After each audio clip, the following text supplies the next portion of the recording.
Hogwarts Legacy is good. Yes, we're talking about a brand new AAA game in 2023 that lives up to its promises. Unbelievable. It has to be magic. Yeah. Mr. Titanic, did the top stop spinning or are we still in the dream world? You're telling me a new game studio that has only made mobile and Facebook games before this produced an open world AAA Harry Potter game that allows you to explore all of Hogwarts and other iconic locations like Hogsmeade? Yes, that is exactly what I'm telling you. Now there are 3 magical elements that make Hogwarts Legacy the perfect game for us right now. The open world in this game is absolutely phenomenal. Portkey Games have built an accurate, fully explorable version of Hogwarts, the likes of which we have never seen before. The level of detail here is actually mind-blowing. We have the Grand Staircase, designed by Rowena Ravenclaw herself, and it actually moves and shifts as you walk on it. The paintings are alive, they're talking, they're moving, just like you'd expect. You can literally go everywhere in Hogwarts. Walk all the way up to the tower where Gryffindor Common Room is,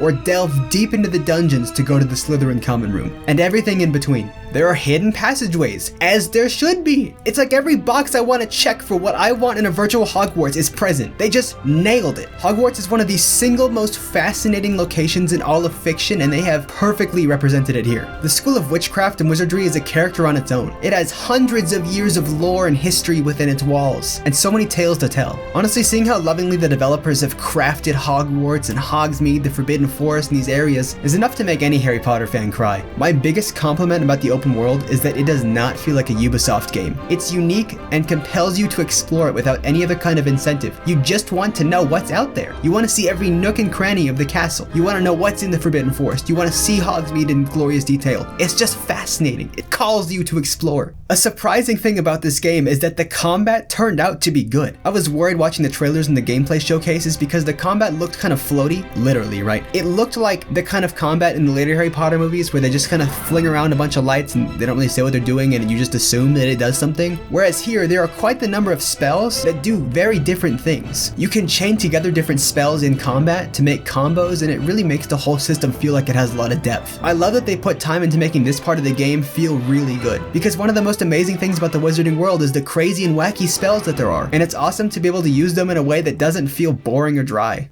Another place where this game stands out is the level of choice given to the player. You decide exactly how your witch or wizard is going to look, pick a wand, perfect for you. There's even a transmog system, so you can make your gear look like whatever you want. This is fashion, Potter. While there isn't a traditional morality system, there are multiple endings that depend on the choices you make and what kind of witch or wizard you decide to be. My hype for this game increased dramatically when I learned that we could get the unforgivable curses and use them on our enemies. I honestly thought I was going to be railroaded into being the virtuous hero that saves the day, but that's not the case, and I won't be picking that kind of route. I don't want that. I want to be the next Tom Riddle, throwing around Crucio and Imperious curses on people around me because my character isn't going to have any human empathy. And this game lets me do that. Now you can't harm your peers or NPCs, but people that you fight in combat, let me just say,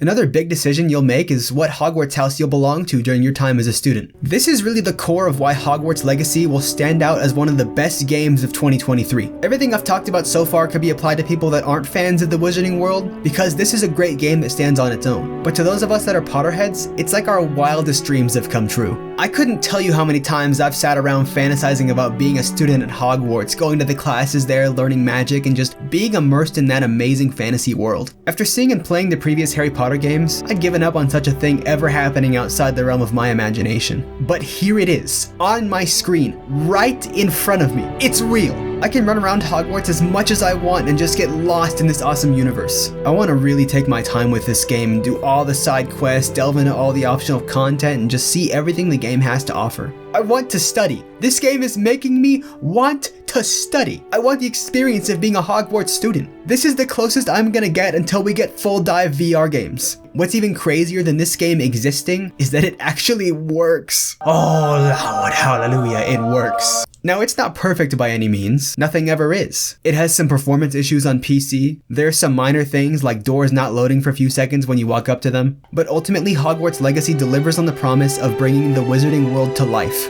And that's all I could ever ask for.